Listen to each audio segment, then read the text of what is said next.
बावर रफ्तार पवन सिंह की तबीयत खराब। सोशल मीडिया पर इन दिनों एक तस्वीर वायरल हो रही है जिसमें पवन सिंह की तबीयत खराब दिखी जा रही है। हम आपको बता दें कि पवन सिंह की प्रत्येक खबर के लिए हमारे चैनल को सब्सक्राइब कर दीजिए और वीडियो को लाइक कर दीजिए और कमेंट कर दीजिए। और पवन सिंह इन दिनों अभी गाने की शूटिंग कर रहे हैं, जिस गाने के प्रियांशु सिंह के साथ उनका फ़ोटो तस्वीर वायरल हुआ है और वो गाने का शूटिंग कर रहे हैं। लगातार अपने रिकॉर्डिंग और शूटिंग में व्यस्त हैं क्योंकि फ़िलहाल लगन आने वाला है और लगन का गाना पवन सिंह की रिकॉर्ड हो चुका है। आप लोगों के बीच बहुत जल्द रिलीज भी हो जाएगा और किस कंपनी से होगा हम आगे बता देंगे। तब तक के लिए चैनल को सब्सक्राइब कर लीजिएगा।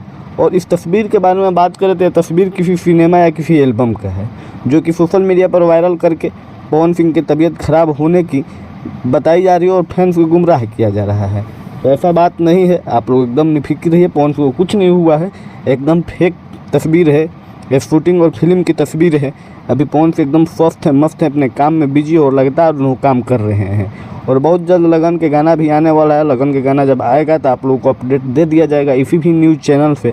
इसलिए इस चैनल को आप लोग जुड़ जाइएगा इस चैनल से और पवन सिंह सभी खबर इस चैनल पर आप लोगों को मिलता रहेगा। तो चलिए मिलते हैं किसी और अगले वीडियो के साथ, तब तक के बने रहिए। जय भोजपुरी, जय भोजपुरिया समाज, और चैनल को सब्सक्राइब कर दीजिएगा।